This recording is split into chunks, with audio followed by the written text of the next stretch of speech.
everybody. I'm Mickey Huff. I'm the director of Project Censored. We're celebrating our 40th anniversary this year as an organization. We have our most recent book over there in documentary film, so those are for sale if anybody wants them, $20 each. I'm also a professor of social science and history and co-chair in the history department at Diablo Valley College in the East Bay. And I've completed to date 7 Project Censored books. I'm finishing the 8th now. And tonight's program didn't just come about just as a local grassroots issue. It's something that we've been writing about and publishing about at Project Censored for years now. It just so happens that part of the Project Censored lecture series here at Aqua's Cafe every month, we try to go from global to local. We try to make issues relevant, and this one is pretty hyper-local. We've got a lot of people here that are going to talk about tonight's issue, which is well, basically, dangers of everyday technology, but more specifically, wireless technology is a looming health crisis. So tonight, that's going to be what we're dealing with. And if you saw the flyer, we're going to have a conversation about known health effects of Wi-Fi, RF, EMF, and help build best practices making technology use safer, particularly here in the Petaluma schools. So some of you who have paid attention to this issue know that the Petaluma School District had a bond for millions of dollars, and they were rolling out technology, and they bought 7,000 iPads to distribute to children, and they didn't really seem to have a lot of things figured out about filters and about safe use or best practices, and we're seeing all that now. And there's been umpteen meetings, and even Tron 4 was up here covering it. But there's a big part of the picture that the corporate media hasn't really covered, and in fact, a lot of the people that are worried about this issue in terms of technology and their children and education, they seem to miss one of the elephants in the room, and that, to me, is the danger of the Wi-Fi EMF issue. So tonight, that's what we're going to focus on, followed by Liz Menkes, who's a professional EMF consultant and owner of EMF Healthy. She's in the East Bay. She is certified by the International Institute for Building Biology and Ecology to measure and mitigate various kinds of electromagnetic fields. She's one of a few certified building biologists in the country. She's going to talk to us about ways that we can possibly protect ourselves from these kinds of things. I did invite the superintendent, Gary Callahan. I invited every member of the school board. I invited the principal of Cherry Valley. She could not make it due to a conflict. One of the school board members emailed and said they couldn't make it because of a conflict. Gary Callahan said he wasn't coming. And the other people did not bother to reply. So I just wanted to make sure that that was on the public record. We'll certainly be inviting them to any future discussions because it's very important that they're part of the dialogue with the community and with parents. But please feel free to sign the email listing here to be, if you want to be more involved or at least want to know about what's happening with the group of folks here. It's the Responsible iPad Use in Classrooms Petaluma. They're on Facebook, so if you're interested and want to follow along, please feel free to do so. There's the page that these folks made, so you can find it online and you can join it, particularly for the local community. And you can start going to the school board meetings on 2nd Tuesday, 4th Tuesday. You can contact Superintendent Gary Callahan. And this isn't something that people in the district should be afraid of. It should be something they should embrace to work on collectively to make our environment safer for our kids. It's pretty simple, and we should just keep it as simple as it actually is. The one thing that I do want to share that is in the state of California is that we do have codes to protect our kids because kids can't advocate for themselves in the schools, and they are forced to be there for 8 hours a day, and therefore we have to rely upon the laws that we have, and we have to improve them because this is an ongoing, technology keeps improving and moving and changing, and therefore the laws have to catch up and the policies need to catch up. And it's our obligation, really, an obligation, and it's hard work, to make sync those things with the movement of everything else in information. The one thing that I do want to explain is that on the safety committee that I'm participating in the school that I'm at, it's state law that every public school has to have a safety plan and a safety committee, and it has to be housed in a participating parent-run group. And so if you didn't know that and you don't have that, you need to I brought the section of the law for you all to take with you and to form. As well, I brought the section of our Berkeley Unified School District plan to show you what we wrote into our plan. A wonderful report, and this report was written by Hugh Taylor and his group, EHHI, and I recommend anyone going on the website. It's a free report. You can see it, and it goes into the details of the safety hazards of EMF, RF, and including Wi-Fi. In 2011, the World Health Organization, which is under the UN, they determined and classified, they brought together a group of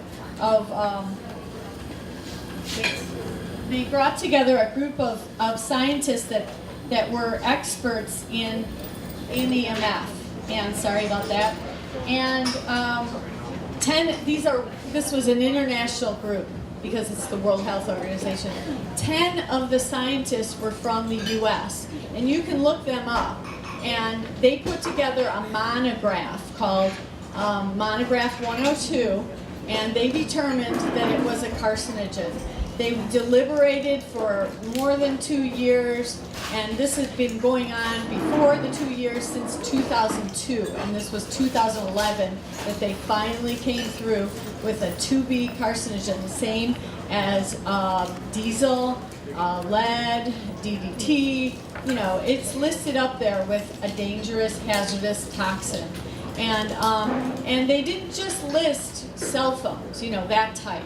They listed all RF. It has been shown from several different researchers that RF, the high frequencies, can open up and widen the blood-brain barrier, allowing the infiltration of other toxins, including lead, and that was one of the studies, as they had an exposure of children with lead and RF, and then they showed that that was worse off for those children. And I think this issue is very similar to the lead in Flint.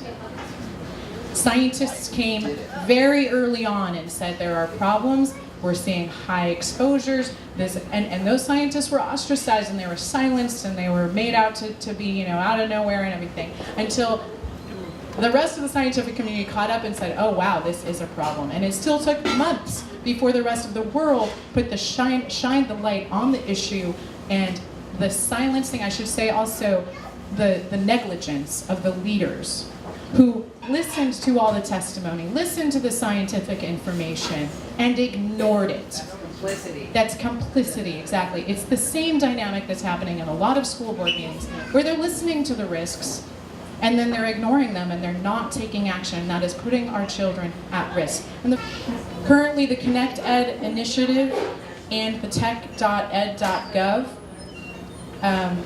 there is no safety information. There's not one word, there's not one tab under safety at all. This is a class 2B carcinogen, the same as lead. As I'm driving up here on NPR, I'm listening to a national report about the lead in schools, and because of what happened in Flint, now everybody's paying attention to lead. We need to do the same and share the information, because there's a lack of awareness. You need to share the information that the wireless radiation is in the same class 2B carcinogen category as lead.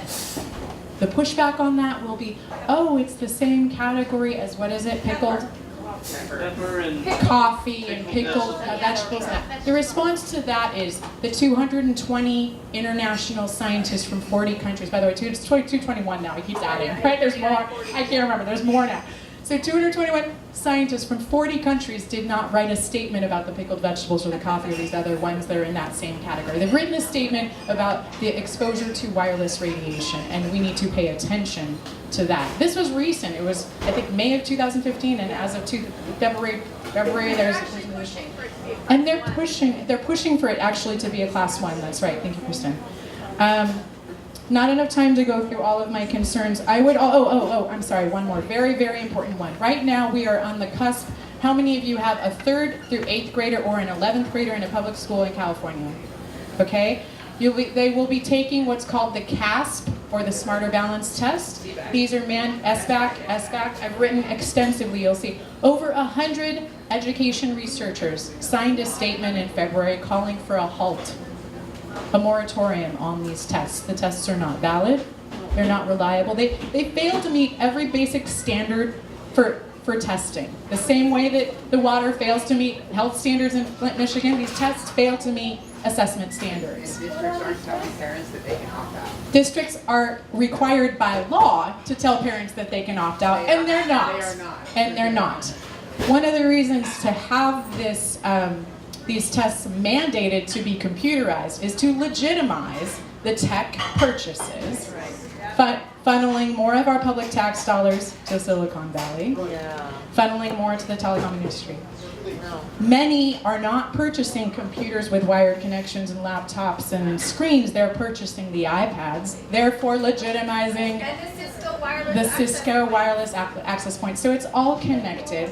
The tests are invalid, they're fraudulent. I just revealed another evaluation of the test saying that it's a good test, and it was actually not an independent evaluation. It was written by the same people who were making money off of the test.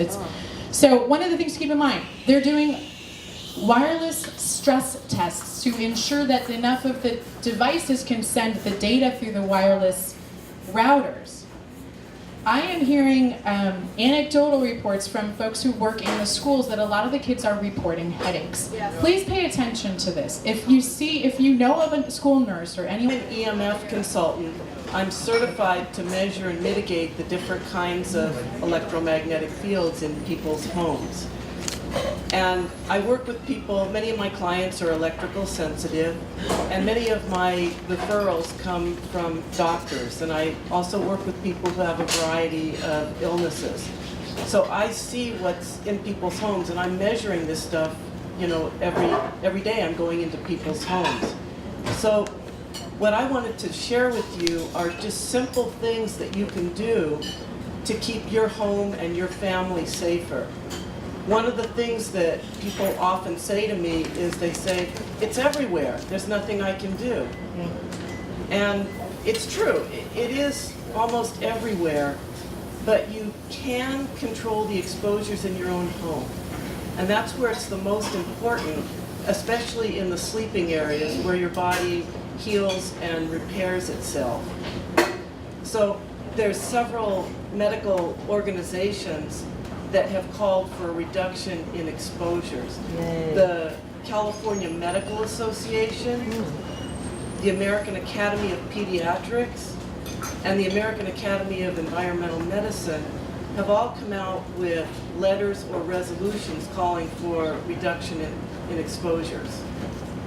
So what influences how much impact these devices have in your house? So there's several things that have an impact.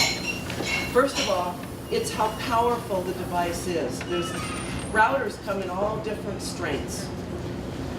The other thing is, hold it closer? Okay, thank you. The other thing is proximity. How close are you to these devices? The radio frequency or wireless field, it drops off really quickly with distance. So the further away you are from it, the less effect it has on you. The third thing is duration. How long are you being exposed to this particular device? People don't realize that the iPads and the laptops and the computers are all emitting actually a very powerful signal. And because it's really close to you, you're getting a really high exposure when you're using it. And so all of these devices can be hardwired. You can physically connect them to your router, and then you can turn off the wireless on those devices. And you know, it's not that, you can do that as easily as buying a long length of Ethernet cable and just running it through your house. I have two sons who are 20 years old, and we started doing this, I'd say about 4 years ago. They weren't happy about it, but they do it. And I know that they're safer in my house. So, and also be sure and turn off the Bluetooth on your devices as well, because that's also emitting. Wireless mouse. Wireless mouse and wireless keyboard. Those are the little sneaky ones that you don't think so much about. They're not as powerful as the laptop itself, but they can have quite a bit of power, and it's really no big deal to have a keyboard that is connected with a cable rather than wireless. I don't know how many people know people who have had a brain tumor of any kind, including an acoustic neuroma. I do. My sister-in-law had one, and the acoustic neuroma, she was able to have it removed, but she can no longer hear from the right side of her head. And then I have several friends who have had gliomas, and only one of them is still alive. Usually they'll live for 5 years after having it removed and not be able to sustain life beyond that. I am Starling, and I just have a quick story about cell phones. I had a 4-year-old die of a glioma, and I was carrying the cell phone in my pocket during the pregnancy. So, just a warning.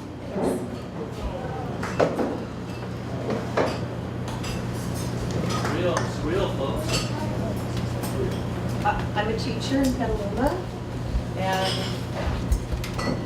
I'm actually afraid to say too much because someone might watch it. That's You're how tenured, right? Pardon? I'm tenured. Say it. I still feel afraid to say it or where I work, but I know when they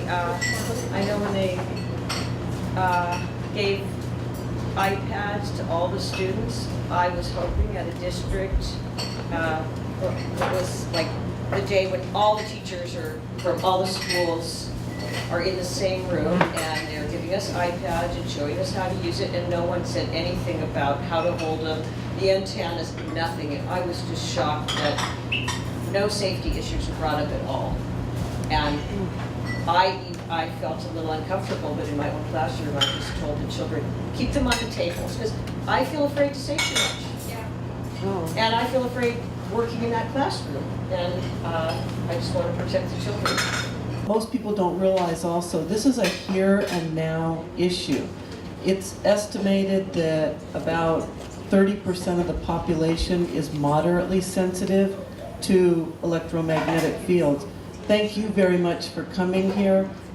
The majority of my clients are electrical sensitive, but there's a spectrum, and about the early warning symptoms are difficulty sleeping, difficulty concentrating, fatigue, brain fog, headaches, tinnitus, the ringing in the ears, nausea, and then the heart palpitations.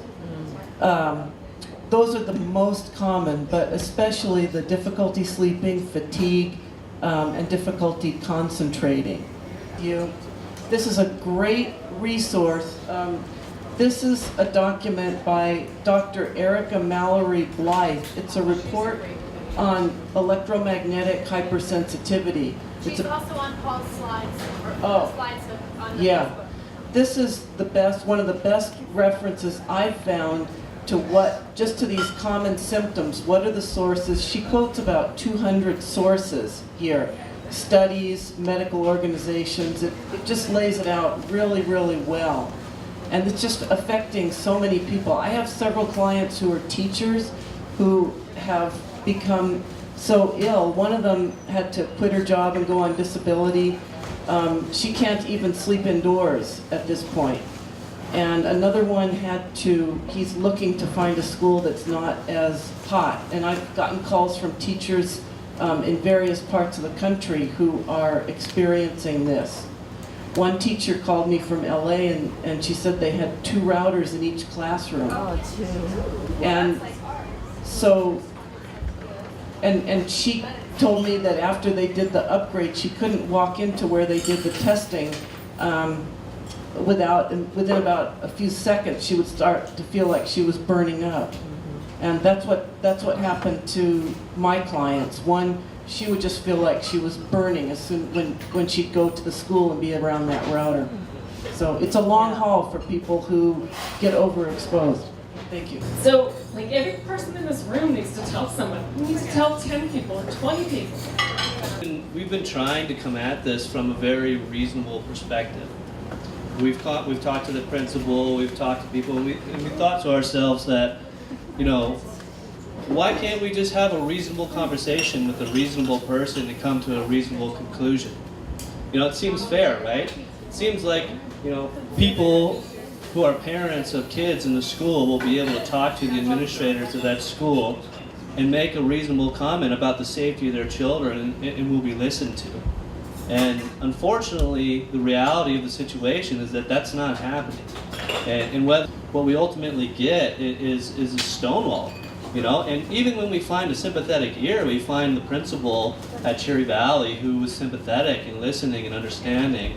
You know, when ultimately she goes and tries to talk to her supervisors about this, they have a vested interest, apparently, and they do nothing. And they tell her legal advice to tell us in a one-line sentence to go to the public hearing, and that's it, and no more conversation. And you know, they don't want to come up with reasonable solutions to mitigate this risk. This isn't like, you know, something that's vague or something that's a maybe or something that's a could be. This is a class 2B carcinogen that's in our children's classroom every day, all day. I mean, how is that reasonable for these people to not be dealing with this situation and taking it seriously? So to reiterate what Susie is saying, what others are saying, is that we need more people to understand the gravity of this situation. We need more people to sit and come and connect and to say to these folks, look, there's no downside risk to the department, to the school, to hardwire these or implement safe mechanisms. We're not telling you that we don't like technology. We're not telling you to go and scrub your $4 million project, and we're not threatening you from that perspective. We're just saying, let's keep our kids safe. Let's learn, but let's keep our kids safe while we do it. And there's a lot of reasonable ways that we can do that. And as public constituents of your school district, you should be listening to us, and you should do something about it. And we need everyone's help to accomplish that. That's all I want to say. I would like to mention our own website is called Green Swan. Green Swan, www.greenswan.org. I would hope that you would pay attention to greenswan.org, and I'm going to mention some other issues that I think would be valuable to you. It has been mentioned just now that there have been indicators of a correlative relationship between the occurrence of glioblastoma, brain cancer, and the use of cellular devices. If you were to look at the International Journal of Oncology from September 2013, you would find the Hardell-led study in Sweden, which covered years 2007 through 2009 inclusive, and showed a distinct correlative relationship between intensity of cellular telephone use and the occurrence of brain cancers. Interestingly enough, as Elizabeth was just opining, it also is the case with regard to cordless phones to the same extent. So that's the International Journal of Oncology, September 2013. By the way, speaking of 2007, I took a look at the occurrence rate of glioblastomas in the United States a few years ago, and the year I happened to look at was 2007. In 2007, the occurrence rate of Category 4 glioblastomas in the United States was 1 per 100,000 residents per year. Now think about how really rare that is. That what that means is that you would not probably be in contact with any such individual during the course of your lifetime, or if so, it would be fleeting. Balanced against that, so many of us now know people who have suffered from brain cancer. And I would suggest to you that this is no coincidence, but that it is directly related to the intensity of electromagnetic fields in the environment, particularly with regard to cellular telephones. I do want to mention Dr. Martha Herbert in terms of mentioning, in terms of your making web searches. I think probably the single most important one that you can make in the area of Wi-Fi is to look up Dr. Martha Herbert Wi-Fi, and that'll take you to perhaps electromagnetic health or one of several others. Our website, greenswan.org as well, where her February 8th, 2013 letter to the superintendent of the Los Angeles Unified School District is reproduced, in which she references her 60-page meta-study, which in turn references over 2,000 other credible scientific studies indicating the relationship between electromagnetic field and the occurrence of various health deficits. I won't attempt to get into further detail on that here, but it's an important letter. Then the advancement of any of us is unimportant, and competition is unimportant. What's important is saving lives, and I'd like to talk about Petaluma in that regard, because Petaluma has a history as an agricultural area, and I would suggest to you that Petaluma should become the seed of a national position on this issue. And I say that to you, provisions of the Education Code, which clearly prohibit in certain public school contexts, especially in elementary schools, the use of any material which is violation of the standards set forth by the International Agency for Research on Cancer, IARC, which is a subset of the World Health Organization. And as Tony Stein has pointed out, in I think 2011, IARC came out and granted a Group 2B possible carcinogen right to electromagnetic signals. So what really matters here is loving people. What really matters here is caring about people. And what really matters is that Petaluma has a chance to truly be the seed of something national in character. So there's so much. Somebody made an interesting point to me the other day, and I wish I could give that lady credit. I just can't remember. But yes, it was Mary Callahan. And what she said was, once the mutagenic process is started, it doesn't matter whether the initiating of the radiation was ionizing or non-ionizing, the cancer is the same. This is a serious process. Look at the work that Dr. Herbert has done. Something should be done here. What should be done here is organized, careful presentation of requests for the abandonment of Wi-Fi in classrooms to the Petaluma School District. It should be done in a coordinated and careful and polite manner. If those are granted and good discussion takes place, fine. If not, then you've engaged in what's called exhaustion of administrative remedies. And then we face the possibility of a genuine, thoughtful, morally sound lawsuit for which I'm experientially equipped. So we're parents and we want responsible iPad use in classrooms.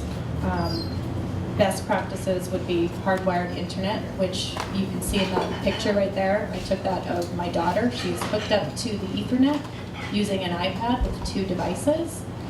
Easy to do, totally doable. Airplane mode is on. Everything else is off. And we want parental consent. International Agency for Research on Cancer, May 2011, classified RF EMF microwave radiation emissions as a Class 2B carcinogen.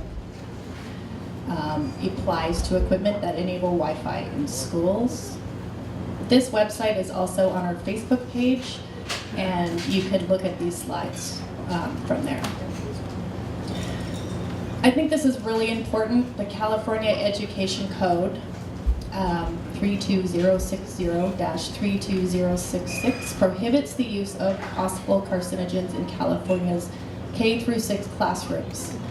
Any potential human carcinogen means any substance which does not meet the definition of human carcinogen, but for which there exists sufficient evidence of carcinogenity in animals such as determined by the International Agency for Research on Cancer. Yes. This applies to equipment that enable Wi-Fi in schools. We could comply with the California Education Code in school. The schools could do this by wiring the internet. I tested the Ethernet connection in my daughter's kindergarten classroom. It works. On Fridays when they use their iPads for 20 minutes, I hook her up and she's thrilled. She thinks it's super cool. So you can use iPad adapters, which we use. I bought a new one, an Apple Lightning to USB 3 camera adapter. Apple USB to Ethernet adapter, and we could do the whole class by using an 8-port wired gigabit switch, because at least in the kindergarten classrooms, they're only using them, I think 5 or 6 students at a time.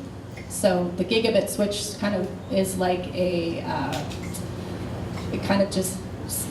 like a splitter. So you can split all the connections with all the kids. The law says that the schools must comply with the California Education Code, which they are not, because, it's a Class 2B carcinogen, and it's not allowed in schools. The first thing that we need to do is manage the iPad's antennas. These have 5 antennas. They are powerful, and they shouldn't be in kids' hands. I can't even believe it, actually. To protect kindergarten through 6th grade students from the continuous, immediate toxic hazards of RF, EMF, microwave radiation before they use the iPads, teachers should be taught to download required education apps to the iPads. Then turn the airplane mode on, which turns off the Wi-Fi and the Bluetooth. And thirdly, you have to dig right into these things because they're always pinging. You have to turn the privacy location services off, which turns off the GPS antenna. Then we would like the school to turn off all the wireless access points in our classrooms, because these things are like cell phone towers in the classroom. You could use a timer to turn these off. You could hire an electrician to you flip the switch. If necessary, install additional Ethernet wires and switches in classroom to enable real-time hardwired internet access. Totally doable and reasonable. Parental notice and consent. Critical for any education program that represents a trade-off of educational benefits at the expense of student health and safety. Parents must be notified by the school about such a trade-off and about the continuous immediate toxic hazards of RF, EMF, microwave radiation that their child is facing in the Petaluma classrooms. Parents must give their informed consent in order for their child to participate in the iPad program.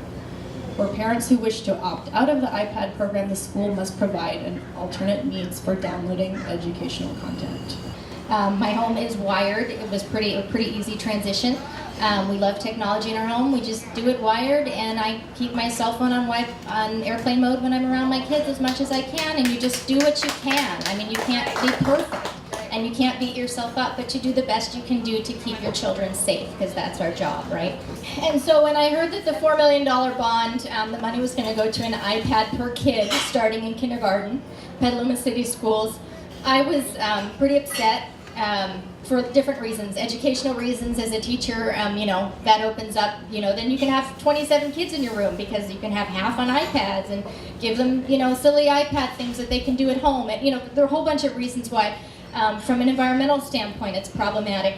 A lot of reasons. Developmental standpoint, it's problematic. Ergonomic standpoint, right? So I called Petaluma City Schools. I talked to the deputy superintendent, and I asked if I could opt out. Could they give my kid a worksheet or something else during that time? I will personally come in and do something with the kids whose parents want to opt out. And I was told no. I was told that the district is going to have all of the textbooks go online to save money. And the woman I spoke with, Jane Escobedo, was really proud of that. And I know that I can't use a Kindle because I get migraines after using Kindles. I can't sleep when I'm on the computer late at night. And that wasn't acceptable to me. And then I went to my kids' classroom and they were using the iPads, the kindergartners. They have to use them at least once a week. Whether or not the teachers want to, it's not their choice. It's a mandate, that's my understanding. And if you ask a lot of teachers, you don't hear really happy, positive feedback about this, by the way. Secretaries, everyone is sort of grumbling about, this iPad thing is a mess, right? And we all know it. And so I went in and I just said to the teacher, do you know that the kids shouldn't have the iPads on their private areas? That's known, that's a fact, that's industry best practice. And I was never told that. And I said, really? So then I called the deputy superintendent again and I said, I want to check in what information has been given to teachers safety-wise And she said, good idea. I will make sure that they hear about, on their genitals. Then I reached out to the Center for Public Health. I have friends there now, and I said, are there any safety concerns about iPads that I should be aware of? And I know this is mostly we're talking about wireless here, and that's a key issue. I get it. Carpal tunnel, little hands, myopia, eye strain, lack of sleep because you're stimulated at night. Internet addiction is becoming a DSM category. I mean, there are a lot of reasons why families might want to opt out, in addition to the wireless, which we can't turn off. It's on all the time in the classrooms. I can't speak for every school. Cherry Valley has a wireless router in every single classroom. A group of us went to the Cherry Valley School because we want to send our kids there. We do, and we asked the principal, could we just wire this school? That would cover an elementary school and a middle school, so parents who care about this issue can have a wired option. We said we'll pay for it. There are routers all pointed at each other and in the courtyard where the kids hang out. My understanding is the radiation can kind of magnify when you have this. At the playground, it's pointing where the children play, and the principal is very kind, and she said she would check in with the administration at the district, and we got a one-line email back that, again, very kind, that our recourse was, or our, what we needed to do was to have our 3 minutes at the school board meeting, and no, we can't wire our classrooms. And Kristen's been very brave. She's been wiring her own daughter's, iPad. And the thing is, I'm happy to go and volunteer and try to turn the 24 computers on airplane mode in my kid's class, and I will do that, and that will take the whole period or the whole time. But they stay on. These routers don't turn off. They're on constantly, all night long.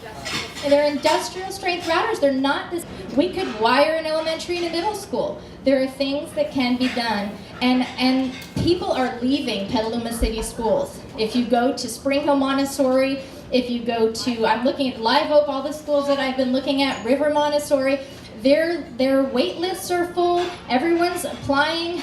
60 families, that's my understanding. I think they said that at the last school board meeting, but the one before, have left the district. It was blamed on demographics. I don't know about that, because I know at least 10 families, either homeschooling or they're pulling their kids out. I moved to Petaluma for the schools. I want to send my kid to this school around the corner. Our family too moved from Berkeley to Petaluma to go to the schools that we go to, and it's a serious issue, and the fact that the school district and the superintendent and the school board are saying no, even though that we are showing that they are violating California Education Code. See, this is the kind of thing that's really sad, is because, Harry, you were talking about a very humanitarian thing, and we're trying to talk to people in a very humanitarian way, and the district spent $4 million and wheeled this out without a thought in the world going into it, and it's all catch up from here. So a lot of the people at the district are not talking to concerned parents, and that's what they are. They're not concerned because they're paranoid. They're concerned because of this data and this information that you all have access to. But the corporate media won't touch it because the telecom business owns them. There's the page that these folks made. So you can find it online, and you can join it, particularly for the local community. And you can start going to the school board meetings on 2nd Tuesday, 4th Tuesday. You can contact Superintendent Gary Callahan. And this isn't something that people in the district should be afraid of. It should be something they should embrace to work on collectively to make our environment safer for our kids. It's pretty simple, and we should just keep it as simple as it actually is.